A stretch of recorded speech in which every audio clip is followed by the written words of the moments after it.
Hello and welcome to the MStar training session to add, update, delete the Occupation Master. The Occupation Master contains 3 levels of occupation and service details for the student's parents: the occupation, occupation header, and the occupation service.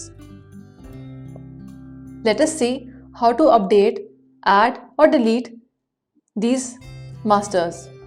Click on the button MStar and select the module configuration.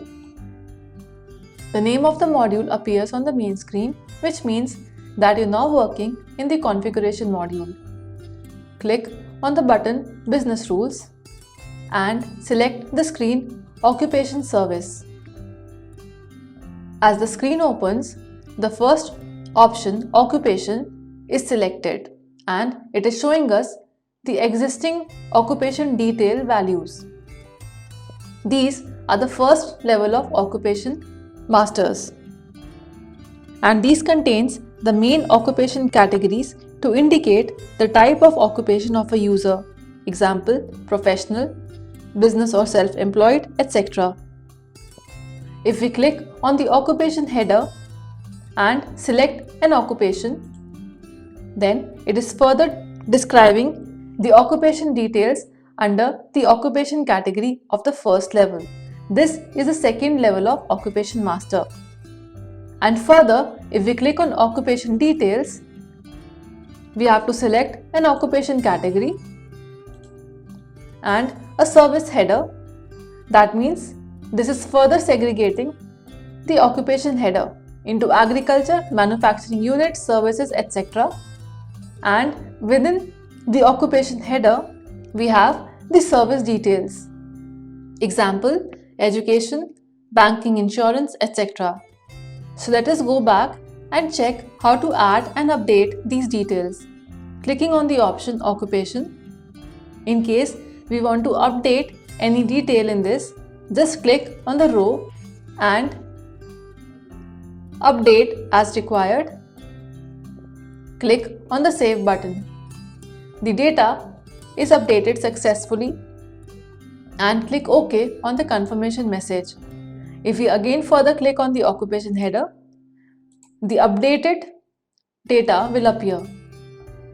So clicking back on the occupation, and let us add a new occupation detail. For this, click on the button Add and enter any occupation detail as required. Click on button Save and the data is saved successfully.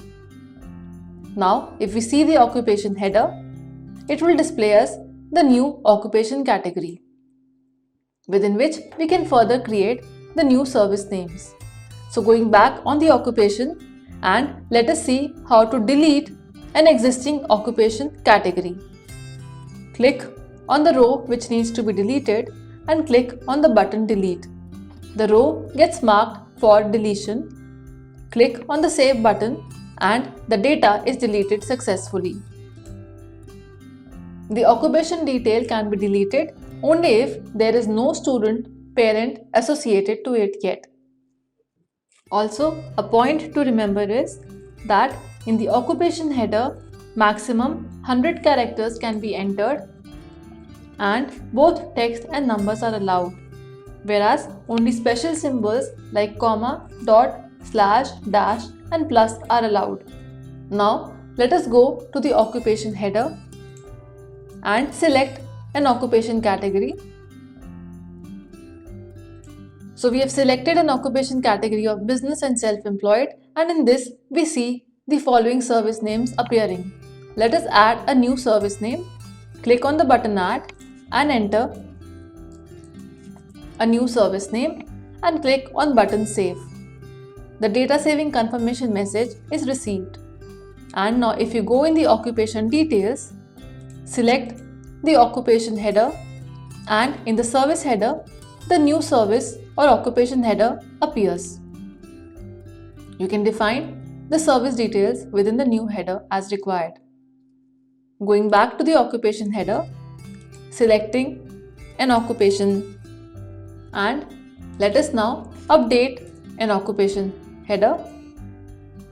Click on button Save and the header is saved. Similarly, if you want to delete the newly added occupation header, click on the row and click on button Delete. The row becomes marked for deletion. Click on button Save. The row is deleted. It can be deleted if there is no transactions or no data has been associated to it in the admission module. In the occupation header, only 50 characters are allowed and both text and numbers can be entered along with the special characters as limited in the occupation category. Now, going to the third level and repeating these steps. Click on the occupation details, select the occupation type, the service header or the occupation header, and the service details are reflected. If you want to add, click on the Add button and enter a service detail as required. Click on button Save and the data saving confirmation message is received. So this will now appear in the admission module in service details section in the occupation field. To update, click on the row and update as required and click on button Save. The data is updated. Now let us delete what we just added, selecting the service header again and clicking on the row for deletion. Click on the delete button available next to the grid and the row is marked for deletion. Click on the save button and the data is deleted successfully. In the occupation details, also you can enter maximum 50 characters. Both text and numbers are allowed and special characters limited as per the occupation category are allowed. So as per the character limit, you can enter the details. Though if you enter too long occupations, then they may not get reflected fully in the admission module in the occupation section. Repeat the steps for each of these occupation masters. The steps remain the same to add, delete or update the details, and the details can be updated only if there are no transactions in the admission for the student parents. So repeat these steps as required and thank you for watching this video.